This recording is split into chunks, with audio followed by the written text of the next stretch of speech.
work and make minimum wage, or collect welfare and make more? You can actually make that choice in 35 states. For the full story, let's go to Reason TV. Well, look, if you came to me and offered to pay me what I'm making now and tell me that I could stay home, I'm going to certainly think about it.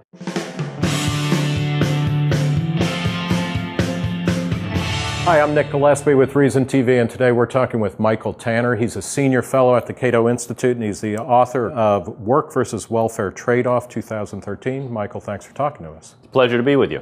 Okay, this is a fascinating study that's generated a lot of feedback and commentary and analysis. Essentially what you're doing is updating a 1995 report where you looked at the benefits of welfare programs versus the benefits of low-wage work. What do you find? Well, what we found out was that very little has actually changed since 1995, that in many ways welfare still pays better than work, at least in a great many states. Okay, yeah, and you have you found that in 18 states welfare does pay less in adjusted inflation-adjusted terms than in 1995, but also that welfare pays more than the minimum wage in something like 35 states. Welfare pays more than minimum wage in 35 states. It pays better than $15 an hour in 13 states, and in the 8 most generous states, it actually pays better than a $20 an hour job. Is there a correlation where welfare pays more, that you see fewer people in the workplace or higher unemployment rates, things like that? Well, we weren't able to actually match unemployment rates or welfare participation rates with the level of wages. What we were able to find, though, is that those states that tended to have very generous benefit packages had relatively few people on welfare participating in their welfare to work programs. Okay, yeah, and this is part of the backdrop of this, is that in the welfare reform that was done in the late 90s, after 95, that was the linchpin, right? That people had to work in order to get welfare, but you're finding that that impetus has kind of faded over time? In many ways, that was the biggest surprise to me in doing this study, because I had been pretty much convinced that as part of the reforms that Clinton and the Republicans did in '96, that we're moving everybody from welfare to work, and that if you were going to get benefits, you were going to have to work from now on. Right, and we did see in the 90s, in the late 90s, or in the wake of that, massive decreases in welfare caseloads. Right? Yeah, caseloads went down, and interestingly, poverty rates went down, child poverty went down, black child poverty went down. But what we found now is that nationwide, only about 42% of people in welfare were actually participating in work, and work was pretty broadly defined there. That includes job search, which is looking for work, or job training programs, going to college counts as work.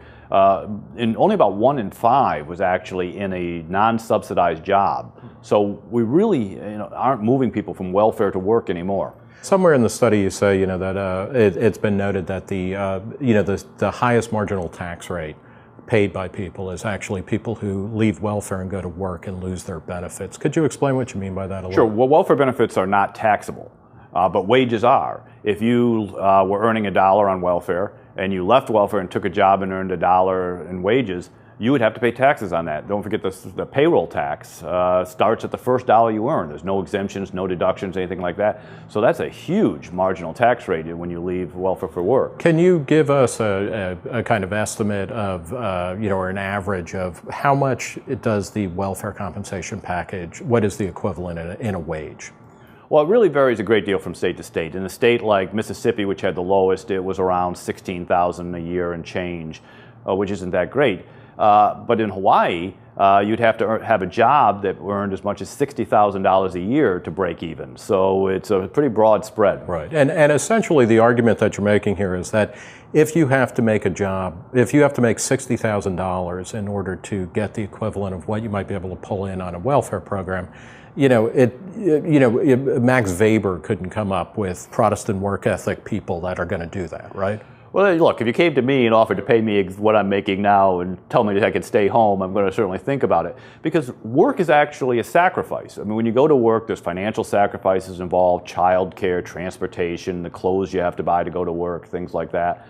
And there's loss of other things, too. There's loss of leisure time. If you're a mother with small children, you're not going to get to be home and see those children grow up the same way. Work is hard. So you have to take that sacrifice into account and balance that against the possibility of income and advancement and things like that. It begins to get tougher when you have to throw welfare in the mix. What you're basically saying is that work is hard, and if you can get something close to that without working, a lot of people are going to take that. Sure. I mean, people on welfare, there's no evidence to suggest they're any lazier than the rest of us. But they're also not dumber than the rest of us. And if you offer them the same incentives, that's what they'll do. Well, we suggest a couple of things in the short term. Number one is we really need to look at those work requirements again and go back to the idea that if you're going to collect welfare benefits, then you must work.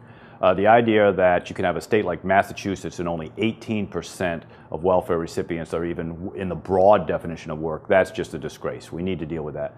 And second, we need to consolidate all these different welfare programs in some way and begin to put a cap on it. Just recently, Britain capped its welfare payments at £500 a week. We're starting to fall behind the Europeans when it comes to welfare reform. That suggests we need to rethink this. Speaking of foreign countries, one of the critiques I saw of this study, it was not actually about the methodology or the conclusions, but it said, look, if we have these generous welfare programs, Cato is an open borders libertarian outfit, Reason also big on open borders. How do you respond to the criticism that, yeah, you've documented exactly why we cannot allow immigrants into the country? Well, a couple things on that. First of all, Cato has actually advocated that we wall off the welfare state rather than walling off the country. We've suggested let's cut off benefits for welfare to the new immigrants. We still think they're going to flock to this country because we're still the land of opportunity. The second part of that is that welfare recipients, immigrants actually use welfare benefits at a lower rate than native-born Americans. They're not coming here for welfare. They're coming here to work.